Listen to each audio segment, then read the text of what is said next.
Bueno, antes de comenzar con el video, hay una cosa que tengo que comunicar, ¿ya? En este punto del video, como todos los anteriores, había una intro que yo generalmente dramatizo y le doy un tono un poco más divertido o más liviano, con la idea de que el video no comience simplemente con la clase directamente. Ustedes han visto cuál es el estilo que yo le doy a este canal. Sin embargo, tenemos un inconveniente, un pequeño inconveniente que tenemos que resolver, y es que se hizo la intro para este video, pero he considerado y lo he conversado con ciertas personas y creemos que quizás en base al contexto actual puede herir ciertas susceptibilidades. Quizás ciertas personas pueden verse molestas con lo que yo dramaticé o representé, y consideré al final, después de pensarlo bien, de que esa intro no va a ir en este video, ¿ya? No la vamos a colocar, ya, porque sentimos que igual puede molestarle a alguien, y mal que mal yo trabajo con establecimiento, y este establecimiento tiene una opinión, tiene una línea, y yo quizás, obviamente como trabajo para este establecimiento, no deba salirme de esa línea, y quiero apostar por el camino de lo prudente, para que ustedes lo comprendan. De todas formas, el material se hizo, ¿ya? Y no es que haya quedado mal, sino que simplemente quiero tomar ciertas precauciones, ¿ya? Para que no haya problemas con nadie. No quiero que nadie se siente molesto con lo que yo haya representado. Pero, como el canal es mío y lo trabajo obviamente con mis materiales y con mis recursos, ¿ya? De todas formas el video va a quedar subido, ¿ya? Y de hecho, si usted lo quiere ver, aquí debería aparecer, ¿ya? Yo le voy a dar la opción a la persona que lo quiera ver y le llame la atención, no sé, y que me diga, a ver, qué fue lo que habrá subido. Lo puede ver obviamente haciendo clic al link que estoy señalando acá arriba. Ya lo puede ver, no hay ningún problema. Si usted quiere darme comentarios positivos o negativos, obviamente lo puede hacer en la caja de comentarios de ese video, ya, para que quede claro. En fin, espero que les guste esta clase, espero que les vaya bien. Comencemos con el video. Hola estudiantes, aquí estamos de nuevo, en un nuevo video y en una nueva oportunidad. Pero la diferencia un poco es de que esta clase ya no va a ser de contenido, sino que es de retroalimentación, ¿ya? Vamos a reabordar los temas que vimos en la clase anterior de mapas y planos geográficos y de la ciudad contemporánea y el territorio rural.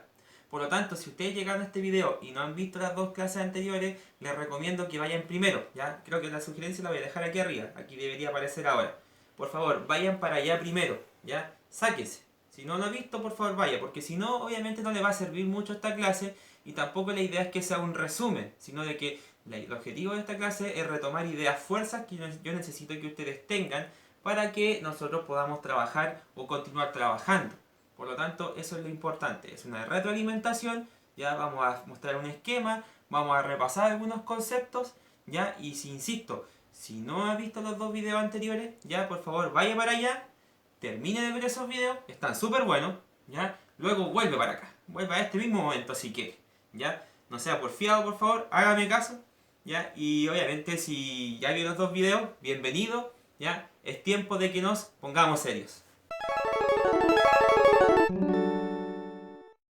Por lo tanto, esta es una retroalimentación de contenido de dos temas que ya hemos visto anteriormente en dos videos. ¿Ya? El video que corresponde a mapas y planos geográficos y el que corresponde a la ciudad contemporánea y el territorio rural. ¿Ya? Aquí vamos a abordar de forma más sintetizada los contenidos que hemos trabajado en los dos videos anteriores, ¿ya? Para que quede más claro cuáles son las ideas fuerzas, ¿ya? No es un resumen, porque tampoco es que me vaya a acotar demasiado la materia, sino de que vamos a tomar, o mejor dicho, les voy a indicar cuáles son los contenidos que ustedes deben considerar cuando estudien este tipo de materias, ya en base a los dos videos anteriores, ¿ya? Es como una guía, ¿ya? Una guía de qué es lo que ustedes deben centrar su atención, ¿ya? Así que aquí comenzamos. Y vamos a comenzar esta clase con el primer tema que corresponde a los mapas y planos geográficos. Lo primero que deben saber es que cuando yo quiero estudiar un lugar o reconocer un paisaje geográfico o un fenómeno que esté ubicado en cierta parte, la idea es ir con la mayor información posible antes de dirigirse al lugar. Ir lo más preparado, ¿ya? Para evitar tener que improvisar tanto. Y por eso tenemos que valernos de los mapas y los planos geográficos, ¿ya? Que son elementos donde está trazada la información, ya, que yo necesito para poder guiarme en algún paisaje. En los mapas está dibujada, por ejemplo, recreada la información que a veces yo necesito. Y por eso tengo mapas y tengo planos, ya para que quede claro. Y cada uno de ellos muestra diferentes tipos de información. Así que mapas geográficos hay de varios tipos. Comenzando por el mapa físico, que es uno de los más comunes. Este indica las elevaciones del terreno utilizando diferentes colores. Los colores más utilizados o los más frecuentes dentro de estos mapas son el color morado, el café, el verde y el azul. Y van a depender propiamente tal de la elevación del terreno, o sea, de la altitud. Cuando los terrenos se ubiquen bajo el nivel del mar, se utilizan tonalidades de celeste o azul si la profundidad es pronunciada. Cuando los terrenos se encuentran acorde al nivel del mar, se utiliza un color verde, ¿ya? Y a veces cuando hay una mayor altitud, pero no mucha, sobre el nivel del mar, el color verde se hace más pálido para hacer la diferencia de un lugar u otro. Los colores café se utilizan con las cordilleras, ¿ya? Y el color café va siendo más oscuro mientras más altitud tenga la cordillera. Cuando la altura es muy pronunciada ya, se utiliza el color morado. En el caso de América no hay cordilleras muy altas, por lo tanto el color morado no está presente en los mapas físicos de acá. Pero en otras partes del mundo, por ejemplo Asia, en la cadena montañosa de los Himalayas, donde se encuentra la cumbre más alta, sí se utiliza el color morado porque la altitud ahí es mucho mayor. Otro tipo de mapa es el mapa político, que a diferencia del físico muestra las fronteras de los países, sus ciudades capitales o las ciudades más grandes, muestra también los paralelos, los meridianos. ¿Qué significa esto? Que el mapa político muestra elementos que están vinculados más con la vida humana, ¿ya? No tanto con el espacio geográfico en sí, no cómo es, sino qué es lo que hay ahí. Si hay una frontera, si hay una ciudad, si no hay nada, eso es lo que indica más que nada un mapa político. Y generalmente estos dos trabajan en conjunto, ya que uno muestra las características físicas o geográficas de un terreno y otro muestra los elementos humanos, o sea, lo que ha hecho la humanidad dentro de ese territorio correspondiente. Dentro de los mapas geográficos hay un subconjunto ya importante que son los mapas temáticos. Esto, a diferencia del mapa físico y político, son mapas que están diseñados para mostrar información mucho más específica, ¿ya? Porque el mapa físico y el mapa político siempre propenden a mostrarte la mayor cantidad de información posible en el dibujo o el trazado que tienen. El mapa temático no, va a su objetivo, va al punto que quiere mostrarte. Y el primer mapa que vamos a ver dentro de este subconjunto es el mapa climático. El mapa climático se encarga de mostrar las temperaturas y la cantidad de lluvias que tiene un territorio, ¿ya? Se concentra en eso. Si hay calor, si hay frío, si hay mucha humedad, si llueve mucho, si no llueve nada, ¿ya? Ese tipo de información te muestra un mapa climático. Es súper útil porque te permite reconocer un territorio y saber cómo vive la gente. Porque el clima ya es un factor importante que determina la cultura y otro elemento importante del desarrollo humano. Por lo tanto, el mapa climático muestra eso, o sea, si hace calor, si hace frío, si llueve, si hay humedad, si esto que he mencionado no ocurre, ya todo eso lo muestra un mapa de carácter climático. Otro tipo de mapa que existe dentro de estos subconjuntos es el mapa topográfico. Este se dedica a mostrar la altitud del terreno, pero de forma mucho más específica que lo que es el mapa físico. ¿Y por qué digo esto? Porque si ustedes ven aquí la representación en el extremo inferior de la pantalla, ya están estas líneas que ustedes ven, estas curvas, mejor dicho, ya que son las curvas de nivel, que son indicadores de una altitud específica de una montaña o un valle. Por lo tanto, estos mapas se utilizan mucho cuando yo quiero construir o quiero hacer una casa o quiero hacer un camino o trazar una línea eléctrica o un alcantarillado o una tubería de agua potable. ¿Por qué? Porque nos indica la altitud exacta de un punto. Por lo tanto, los mapas topográficos siempre son más específicos, se ocupan en zonas locales, ya no son, por ejemplo, globales. ¿Por qué? Porque para eso está el mapa físico. El mapa topográfico, perdón, se utiliza mucho para elementos de construcción, como acabo de decir, ya generalmente. Y también, por ejemplo, cuando llueve nos indica dónde se acumula el agua, porque, por ejemplo, nos indica los valles o los puntos bajos. Por lo tanto, son mapas súper importantes. El mapa histórico, a diferencia de los otros mapas, muestra información que tiene que ver con el pasado de la humanidad. Se dedica a mostrar, por ejemplo, las antiguas fronteras de los reinos, o las direcciones que tomaron los ejércitos durante una batalla, o qué cultura se ubicaba en cierto punto. O sea, trabaja con elementos humanos, muy similar al mapa político, pero atestigua hechos que tienen que ver con el pasado. Por lo tanto, lo que muestra un mapa histórico no necesariamente condice con la realidad, pero nos permite entender qué ocurrió en algún momento anterior de cierto lugar o de cierta civilización, por ejemplo, o de ciertas civilizaciones. Por lo tanto, son tan importantes como el resto. Y el mapa urbano ya es otro tipo de mapa que muestra más que nada lo que es la estructura de una ciudad, ya que es una construcción humana. De hecho, más adelante vamos a abordar ese concepto nuevamente, lo que es una ciudad. El mapa urbano es un mapa de una ciudad, ya qué es lo que una ciudad tiene, por dónde van las calles, dónde están las plazas, los hospitales, las escuelas, qué tanto abarca, si es grande o es chica la ciudad. Todo eso lo indica un mapa de carácter urbano. Si se dan cuenta, los mapas temáticos, como dije recientemente, muestran información de manera más específica. El mapa físico y el político son como mapas para información general, como para grandes territorios. En cambio, los mapas temáticos van a un punto específico, por lo tanto no son tan usados como el físico o el político, pero siguen siendo igual de importantes. Eso tiene que quedar súper claro. Y aparte de los mapas geográficos con sus diferentes diseños, también tenemos los planos geográficos. Los planos geográficos son mapas, pero como exponen información mucho más específica que los mapas, ya vamos a ocupar el concepto de plano.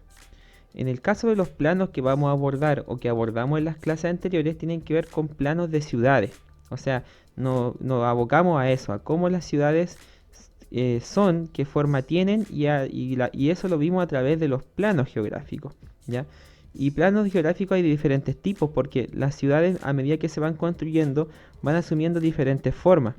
Y eso es porque el objetivo de la ciudad, o mejor dicho, la intención con la que se construyó hace que tenga cierta forma, ¿ya?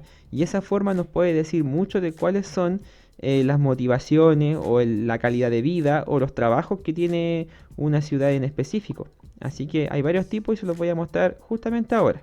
El primer plano que vamos a abordar es el plano de Damero. Y es un diseño en donde las calles, más que nada, se estructuran como lo que es un tablero de ajedrez o un tablero de damas. De hecho, de ahí viene el nombre, damero, por el tablero de damas que se ocupaba en este cierto juego que ustedes quizá alguno conocen. Las características más importantes del plano de damero es que las calles son rectas, ¿ya? Y de hecho muchas veces están organizadas según los puntos cardinales para mejorar la ubicación dentro de estas. Las esquinas son rectas y las divisiones del terreno son cuadradas o rectangulares. Súper simétrica, ¿ya? Es el diseño más popular de ciudad y de hecho lo podemos encontrar en gran parte de las ciudades de Chile, de América y de hecho del mundo. Es el más común. Y se hizo así porque era más fácil construir las ciudades, dividir los territorios y mejorar la ubicación dentro de esto. Por lo tanto, es un diseño muy popular hasta el día de hoy y se usa de hecho desde siglos, pero aún así es cómodo. Tiene sus defectos, claro está, pero eso lo mencionamos en videos anteriores y lo que me interesa es que ustedes en este momento entiendan cuál es el diseño y cuál es el nombre. En este caso, plano de Damero.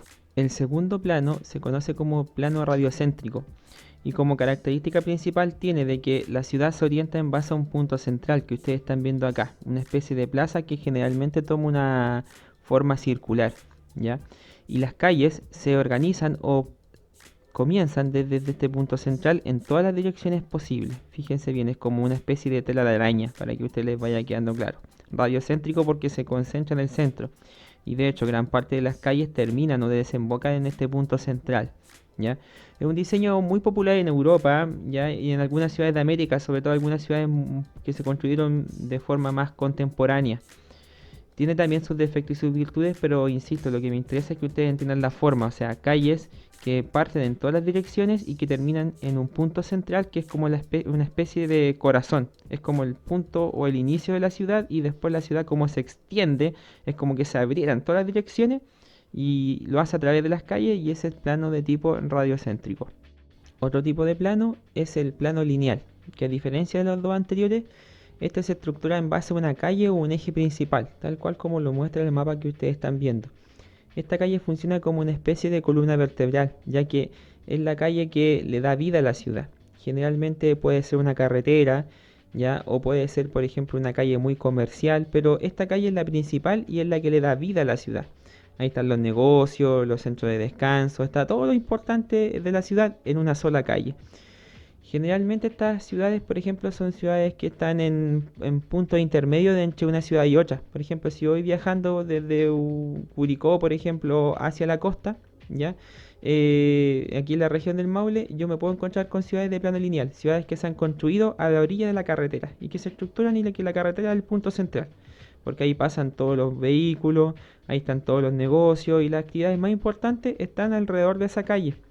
Por lo tanto, no son ciudades muy grandes, ¿ya? Tienen altas ventajas, como por ejemplo la ubicación. Ubicarte en esta ciudad es súper fácil, porque basta con moverse por la calle central para poder llegar a cualquier punto que tú quieras. Pero insisto, como son ciudades más pequeñas, de repente sus actividades no son relevantes para una región, por ejemplo, y su población generalmente no es muy alta. Y de hecho una gran debilidad es de que si tú le quitas la importancia a esta calle principal, generalmente la ciudad se muere por completo. Porque, insisto, funciona como una columna vertebral. Y finalmente tenemos el plano irregular. Cuando una ciudad tiene un plano irregular, cuando no tiene forma, no está organizada, es un desorden. O sea, en pocas palabras, cuando una ciudad no tiene un diseño como un plano de damero o radiocéntrico o lineal y tiene cualquier forma que es muy difícil de describir, pasa a llamarse un plano irregular, ¿ya? Esto ocurre en muchas ciudades del mundo, ya ciudades que de repente fueron afectadas, por ejemplo, por guerras, por conflictos y tuvieron que reconstruirse rápidamente, o ciudades que no tuvieron una organización clara cuando se fundaron, generalmente tienen un plano irregular. Pero el plano más fácil, porque cuando no tiene forma es irregular. Más difícil no puede ser. Bueno, después de lo que hemos visto, por favor, lo más importante, lo que tienen que considerar y no olvidar, es de que todos los mapas geográficos ya muestran diferentes tipos de información y que dependiendo del contexto que lo vayamos a utilizar, el contexto geográfico, localización, lo que ustedes quieran para lo que vayan a usar los mapas, ya cada uno tiene una función específica y un momento específico, ¿ya? O sea, si yo quiero comprender los climas, el mapa climático siempre va a ser mejor más que cualquier otro tipo de mapa. ¿Ya? Eso es importante que ustedes sepan entenderlo, ¿ya? ¿Qué mapa usar para qué contexto o cada situación? Ahora, ¿hay mapas mejores que otros? Para nada. Todos los mapas se complementan entre sí y mientras más información yo tenga sobre un territorio, ¿ya? Y mientras más mapas yo ocupe de forma combinada, mejor va a ser el objetivo o la investigación que yo quiera realizar, ¿ya? Para que les quede súper claro. Todos estos trabajan en conjunto y de hecho, si yo puedo hacer que todos se sincronicen, mejor aún, ¿ya? Para que les quede súper claro. Esta es la primera parte, ¿ya? Espero que vayamos entendiendo. El siguiente video ahora comienza en 3, 2, 1, ahora. Cuando se trata de una construcción humana como una ciudad, nosotros tenemos que decir varias características sobre ella. Pero vamos a comenzar sobre las más esenciales.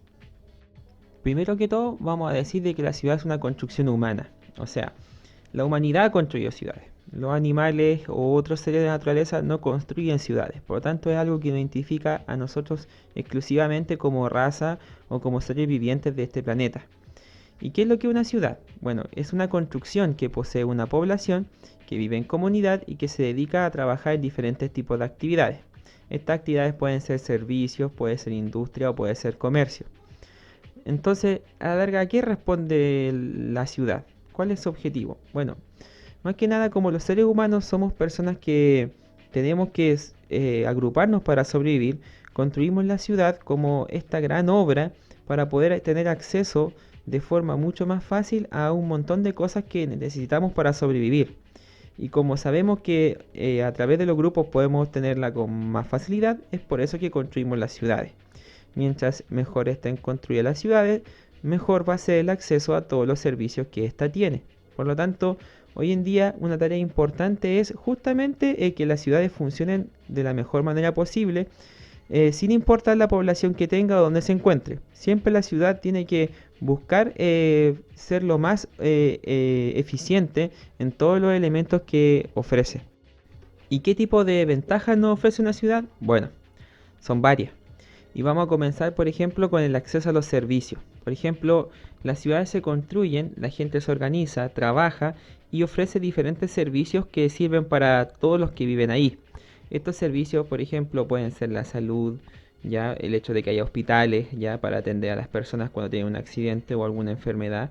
La educación, que es obviamente para poder guiar a una persona joven, enseñarle lo necesario para sobrevivir y qué es lo que quiere hacer con su vida.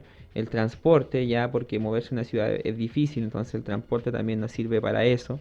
ya para movernos mejor dentro de ella. Ya es un servicio en sí que tiene la ciudad.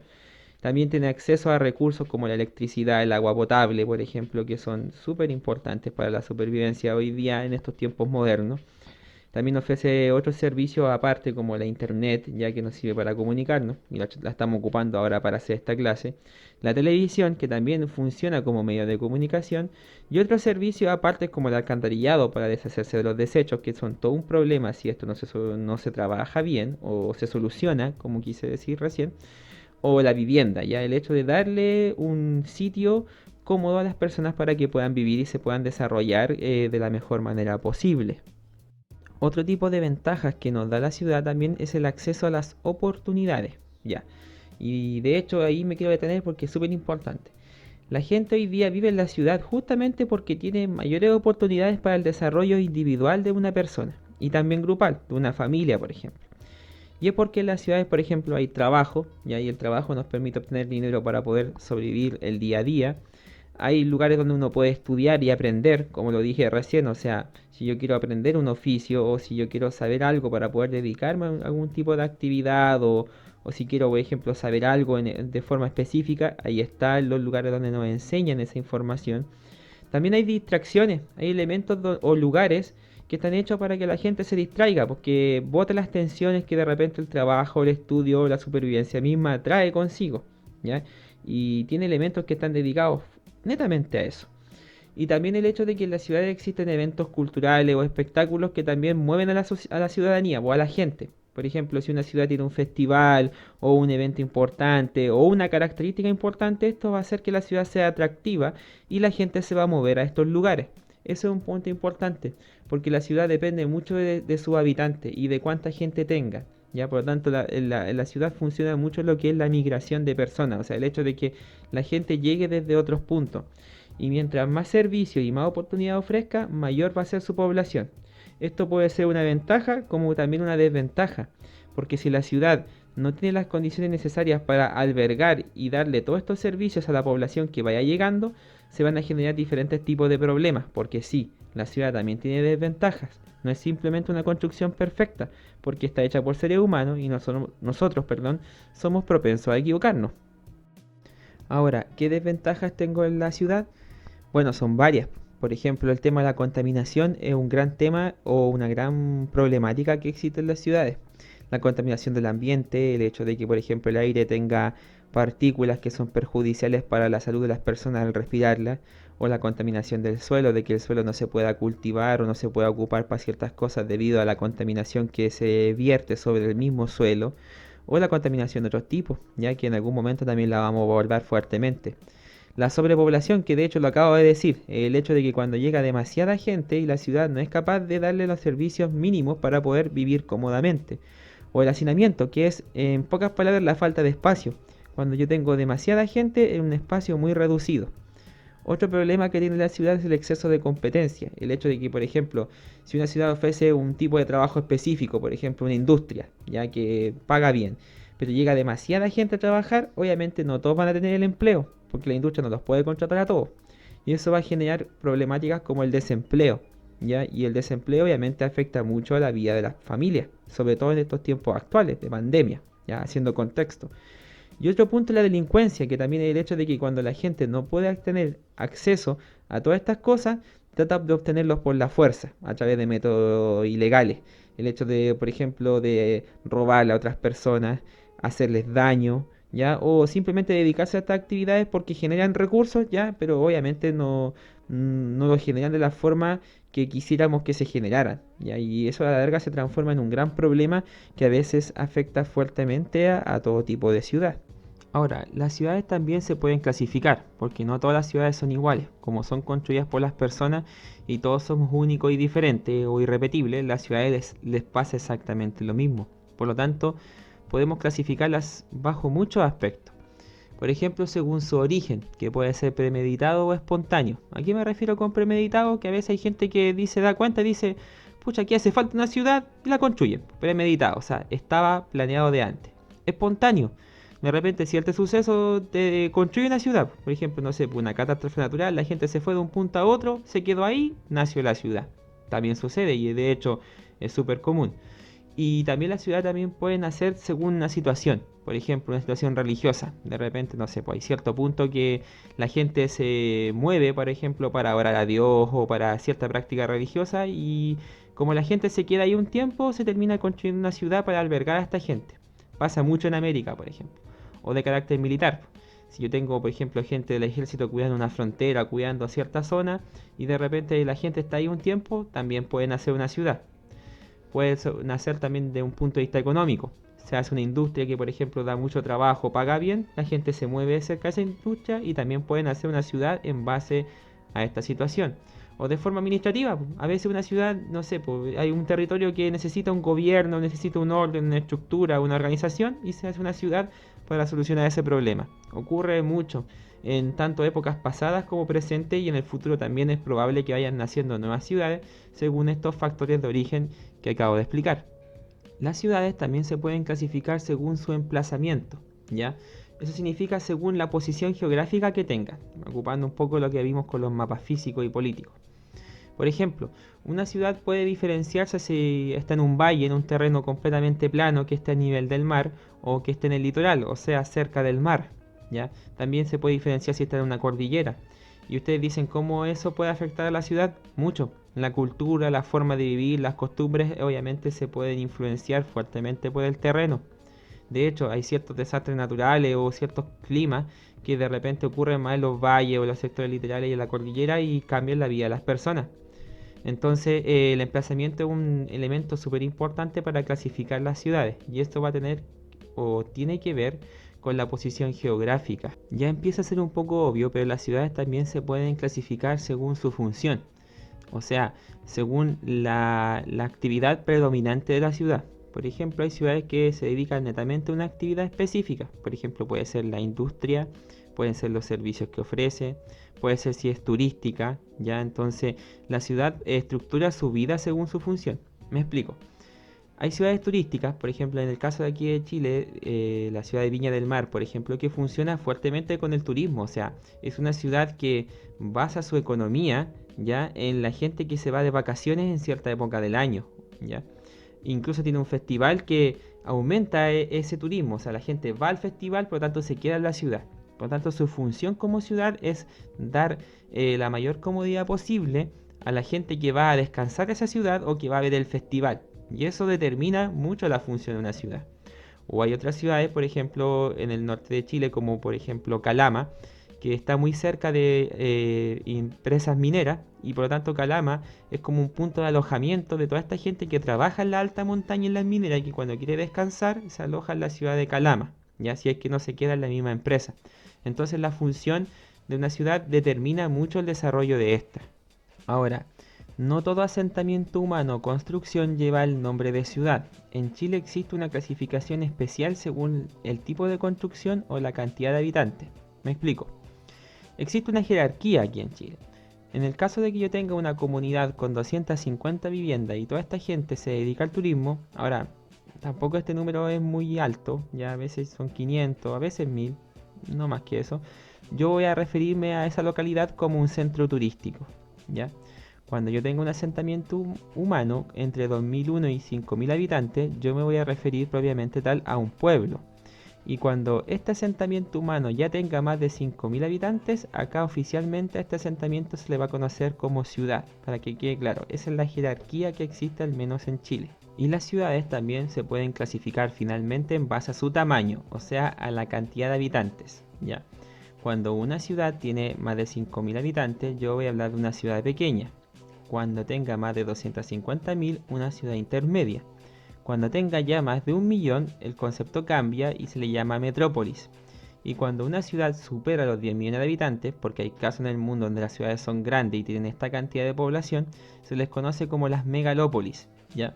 Ahora, estas son las principales clasificaciones que tiene una ciudad, al menos en Chile y en el mundo, ¿ya? No es que exista un veredicto oficial, pero son los nombres que más se utilizan o los que más ustedes pueden encontrar cuando investiguen sobre este tema. Bueno, respecto de lo que hemos visto, es importante considerar que las ciudades son construcciones humanas y como están hechas por personas y cada uno de nosotros tiene defectos y virtudes, lo mismo pasa con las ciudades, ¿ya? también es importante comparar las ciudades con las personas, porque si la ciudad es un cuerpo humano, nosotros somos pequeñas células que lo conforman. Por lo tanto, todas tenemos que vivir en función de la ciudad y debemos contribuir a su buen desarrollo y a su cuidado. ¿Ya? Eso es un trabajo súper importante. Si yo soy parte de una comunidad como una ciudad, debo preocuparme de muchas cosas, como mantener limpio, no destruir los espacios que yo estoy ocupando con otras personas, contribuir obviamente a ideas nuevas, ¿ya? Y participar activamente en la comunidad. Si algún día, por ejemplo, ocupo un cargo importante dentro de la comuna, ser alcalde o concejal, que puede ser, nunca está de más, ser una persona obviamente correcta y apoyar obviamente de la mejor forma a todas las personas, ¿ya? Las ciudades son importantes hoy en día porque gran parte de la población vive en ellas y por lo tanto su buen desarrollo va a depender tanto de los líderes que se escojan como de la comunidad que la compone, ¿ya? Es un hecho súper importante y quiero que lo consideren, que ustedes que son jóvenes ya tienen que aprender eso de nosotros los adultos, ¿ya? Para que vaya quedando claro. Ahora nos queda una última parte que vamos a ir explicando, ¿ya? Mucho ánimo ya, yo sé que vamos bien, así que esa parte o este video comienza en 3, 2, 1, ahora. Y vamos terminando la clase ya abarcando el último tema que corresponde a la localidad rural. Un territorio rural es lo opuesto a un territorio de una ciudad o un territorio urbano, ya que porque es un espacio más grande y son los sitios, mejor dicho, que ya no corresponden a lo que es una ciudad. Por lo tanto, es un espacio amplio, pero esto no significa que no exista un asentamiento humano. La gente vive en el sector rural y de hecho hasta la edad moderna la gente vivía más en los campos ya que en las ciudades. Eso fue cambiando después con la edad moderna y la edad contemporánea, ¿ya? Y la localidad rural es este espacio, este vasto espacio donde no está la ciudad presente, pero que tenemos personas que viven y que se dedican a diferentes actividades comerciales. Respecto de las características más importantes de las localidades rurales, bueno, comenzamos por la más obvia y ya la he dicho, que es toda área que no pertenece al paisaje urbano, pero podemos destacar, por ejemplo, el gran uso del suelo. Gran parte de las actividades del mundo rural provienen de la extracción de recursos naturales que se cultivan en el suelo, ya sean agrícolas, forestales o la misma ganadería. Y justamente hablamos de eso, de la actividad extractiva, del hecho de extraer productos de la tierra. Ahí tenemos dos características importantes.